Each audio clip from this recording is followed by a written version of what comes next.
السلام عليكم ورحمة الله وبركاته. اخباركم؟ اتمنى نكون كلكم بخير.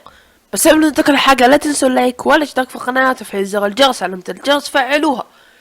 فيديو النهاردة عبارة عن تكملة السلسلة الى النهاية. النهاردة يعني هنخلص كل حاجة، بس منطولش معكم في المقدمة. يلا خلينا نبدأ في المقطع. أول حاجة هنبدأ بيها إن هي دقة الشاشة اللي بتظهر قدامك.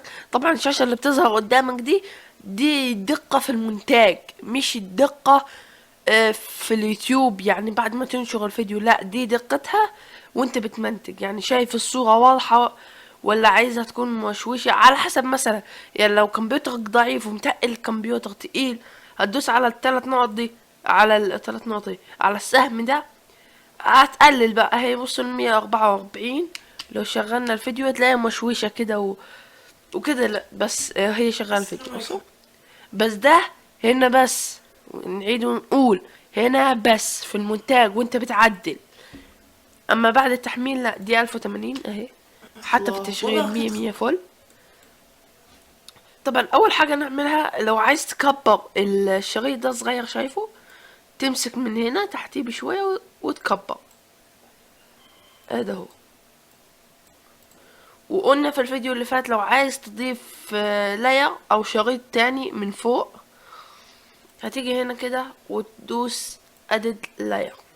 وتاني حاجة، ممكن في حاجة جميلة هنا، ممكن انك تكتب اسم للحاجة دي، تسمي الشريط اللي هو فيه ده. هتيجي هنا وتروح دايس rename layer، تمسح. انا مثلا هكتبه فيديو، او هكتب كاميرا امامية،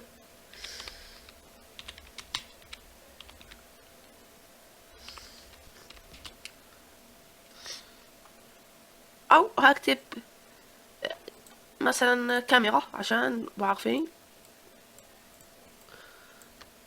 اهو نيجي هنا وراح كاتبين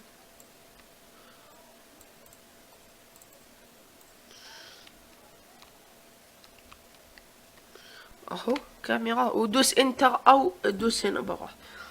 طيب في حاجة تانية ممكن نعملها، واللي هي تيجي عند ده. طبعا لو عايز تعمل نسخة من دي تاني، هتيجي عليها كده وتدوس كنترول سي، وتدوس برا كده كنترول في، هيجيب لك نسخة على طول مباشر.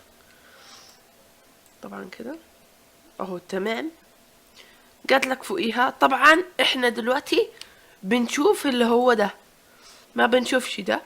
قولوا ليه وانا اعرفكم ازاي. اهو مثلا اهو كده. طبعا ده اللي هو فوق، اما ده اللي تحت بس مش هيظهر. بصوا نحذف ده كده. لو هنيجي نبدأ، بص جاب لنا الشكل ده، وهو في الحقيقة اصلا بنبدأ كده وبنقول السلام عليكم. بس دمت فيه ده، هيجيب لك الصوتين فوق بعض فيتلخبط معاك. عايز تضيف يعني في فيديو هتظهر لكم لقطة منه دلوقتي، كانت في تأثير هنا صوتي، حركات صوتي وموجة صوتي. يعني هتشوفوا دول. اول حاجة هتيجي هنا عند اللي هو الحاجة دي، اعمل لك زوم عليها. ايوه هي دي، تدوس عليها وتدوس على الكلمة دي، او انت اول ما تدوس على كليك شمال اهي، هيجي لك سبكتروم، تدوس عليها وتحدد طبعا الفيديو اللي انت عايز يظهر الموجات الصوتية بتاعته. انا مثلا عايز الفيديو ده، واهو اروح دايس اوبن، اروح دايس اوكي. طبعا هو مش هيظهر معاك، لازم تيجي هنا هتلاقي علامة زائد في اهو عند الحتة البيضاء، هتلاقي علامة زائد في على بدل الماوس تحول الى علامة زائد، فهتدوس كده وتسحب اهو. تيجي نشغل الفيديو الماء وقات تشتغل. طبعا انت مش عايزه هنا، انا عايزه هنا مثلا. الالوان مش عاجباك في الفيديو، فهتضطر انك تيجي عند في طريقتين. انا طريقة اللي هي بفضل اعملها اقولها لكم، اللي هي الطريقة التانية. الطريقة الاولى بيسك افكتس ويندوز، 3 خيار ده ادوس عليه كده، او هيجيلك بالمنظر ده. دوس على الخيارات وشوف اللي هيجيلك بالمنظر ده هو ده. اول حاجة لازم تكون محدد الفيديو. تاني حاجة هتيجي عند الالوان اللي تحت دي، او بالاصح فوق شوية كده، هتروح ماسك دي كده من هنا او من اي مكان عامة، وتروح مزود. عجبك اللون خلاص اثبت على، ما عجبكش زود. طبعا في الاكتر حاجة، بس انا ما اعتقدش ان حد بيستخدم. يعني هي درجة الفيديو هتكون كده، انت مثلا خليها واضحة شوية كده. نخش على الكلاور التاني. الكلاور التاني اللي هو طريقته سهلة جدا، بس محتاجة شوية فهم، فركزوا معايا في الخطة دي. اول حاجة تدوس على الفيديو، تيجي عند اديتور، بعد كده فيديو افكتس، وبعد كده تروح جاي عند ادجستمنت ادجست، وبعد كده تروح جاي عند اصور فيديو، وبعد كده تروح اطفئ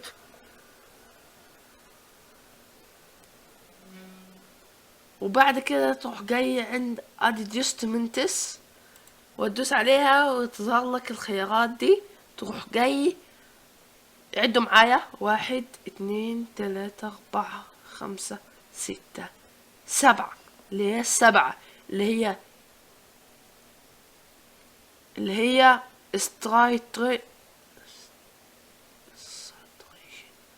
ساتوريشن فولي او فولو. فتدوس عليها اوكي. طبعا هتظهر لك ساعة ما وقفت البتاع ده، فانت تاخد كده عشان تكمل المقطع كله، عشان ما يبقاش نص ونص. بصوا كده نص. احنا عايزين في الحتة دي نعدل اهو. هتيجي عند اول خيار وتروح مثبت الشاشة، هيجيب لك الوان هنا، بس طبعا اعملها كليا عشان تاخد المقطع كله اللي انت محدده. ف هتيجي عند فولي ليفلز او مستوى الليفلز، اللي هو السطوع، مستوى السطوع. هتيجي هنا وتسحب شوية، او البياض والسواد وكده. هتيجي عند اللون وتزود شوية على قد ما تظبط معاك. انا ظبطت معايا كده. الهي او الهول ليفلز، اللي هو الوان متشكلة كده. انت ممكن تعمل مقطع اصلا عن الالوان دي كلها، فخليها كده، او بالاصح تخليها على 360، بس خليها كده احسن. انا عندي اللي هو للاسف الشديد فيش مكان بس دي هي اللي مشغلة الحاجات اعتقد اللي في الاستديو، بس هي دي اللي المشترك ده اللي هو اللي مشغل الحاجات اللي في الاستديو. فعايز اخفيه، مش عاجبني نظامه، عايز اخفيه. بالاصح هتيجي عند، خلينا برا، ادوس على كده وتيجي عند اديتور فيديو فيكتس، هتيجي عند فلترز وتروح نازل عند دي لوجو، دايس عليها اوكي. هتظهر لك كده، انت هتمسكها جايب دي اهي على قد المشترك اهي. يعني ما تحاولش انك تكبر بزيادة عشان ما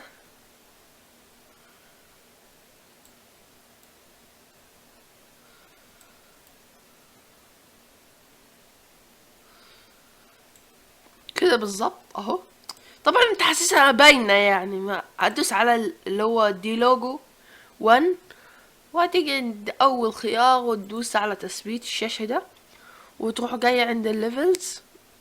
عندك خيارين، يا اما تدوس عليه كده وتكبر من هنا، نزود من هنا، او تقلل مننا، بس ده هتاخد معاك وقت. اللي انا بستخدمها عادة باجي عند الثلاث نقط دي واروح مكبر كده.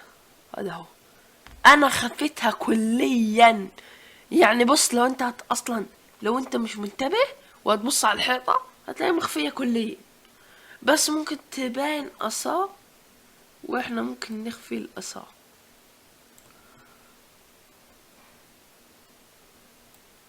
نحاول نعمل حاجة تخفي الاثار. انا عايز بس المشترك، فاجي عليه كده اهو، خفيته الحتة دي. اعمل ايه؟ اجي برا كده واروح جاي عليه كنترول سي، وادوس برا كده كنترول في، هيعمل لي نسخة تانية. اروح ماسك النسخة التانية دي واروح احاول اني انزلها بقدر استطاعتي عشان اخفيه. بصوا، يعني ما تحاولش انك يعني تخفي حاجات كتير معاه، خليه هو